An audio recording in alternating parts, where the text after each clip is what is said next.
নতুন কোনো কাজ করতে গেলে সবারই একটু আধটু ভয় লাগে। ঠিক তেমনি আমারও এই কাজটা করতে না খুব ভয় লেগেছিল। কেন কি এইটা যারা অর্ডার দিয়েছিল সেম কেকই অর্ডার দিয়েছিল, শুধু একটা পাইনাপেল ফ্লেভার ছিল, একটা অরেঞ্জ ফ্লেভারই সেম জায়গারই ছিল আর সেম ডেটেরই ছিল। এটা হ্যাপি নিউ ইয়ারের হিসাবে কেকটা ছিল। এটা কেন ভয় লেগেছিল আমার তোমাদের বলছি। অ্যাকচুয়ালি না আমার কাছে না স্কোয়ার শেপের কোনো মোল্ড নেই। এইটাকে আমি অনেকভাবে রিসার্চ করে নিয়ে, মানে আমি অনেক ভিডিও দেখে দেখে নিয়ে তারপরে গিয়ে আমি এটাকে আর তোমার স্কোয়ার শেপে এনেছি, রাউন্ড শেপ থেকে।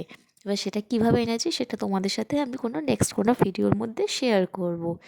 আর যেহেতু হ্যাপি নিউ ইয়ার একটু কালারফুল হয় সমস্ত কিছু নিয়ে, আর যেহেতু এখানে বাচ্চাদেরটা বেশি ছিল, বাচ্চা কাচ্চারা বেশি ছিল, তাই জন্য আমি এটাকে একটু কালারফুল করার চেষ্টা করেছি।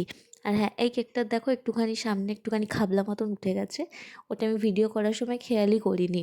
আমি যখন পুরো লাস্ট একদম পুরো ডেকোরেশন কমপ্লিট তখন গিয়ে আমি দেখছি ওটা ওরকম। তাই আমি ওটাকে ঠিক করে দিয়েছিলাম। এবার তোমরা আবার উল্টোপাল্টা ভেবো না যে হ্যাঁ এরকম খারাপ সেটাই দিয়ে দিচ্ছে। যাই হোক না কেন, এখানে দুটো কেক আছে, দুটো কেকেরই প্রায় ডিজাইন সেম সেম, শুধু একটু কালার কম্বিনেশনটা একটু আলাদা, বাট বাদ বাকি সব সেম সেম। দুটোরই আমি উপরে হ্যাপি নিউ ইয়ার 25 লিখে দিয়েছিলাম, উপরে বেশি বেশি করে স্প্রিঙ্কেল দিয়েছিলাম, যেহেতু বাচ্চা কাচ্চারা প্রচণ্ড স্প্রিঙ্কেল খেতে ভালোবাসে। আর বাচ্চাদের মেয়ে বাচ্চাদের ফেভারিট পিঙ্ক, আর ছেলে বাচ্চাদের ফেভারিট কালার হচ্ছে ব্লু। তো আমি সেই বেসিকেই কিন্তু কালার কম্বিনেশনটা রেখেছিলাম। আর কেক দুটো ছিল কিন্তু 3 পাউন্ডের, মানে একটা 2 পাউন্ডের আছে আর একটা 1 পাউন্ডের আছে। তো এখানে দুটো কেকই তোমাদের সাথে আমি শেয়ার করলাম। তো অবশ্যই জানিও তোমাদের কোন কেকটা সবথেকে বেশি ভালো লেগেছে, পাইনাপেল ফ্লেভারের কেকটা নাকি তোমাদের অরেঞ্জ ফ্লেভারের। পাইনাপেল ফ্লেভার হচ্ছে এইটা, মানে ছোটোটা, আর অরেঞ্জ ফ্লেভারের কেকটা ছিল বড়টা, মানে এইটা।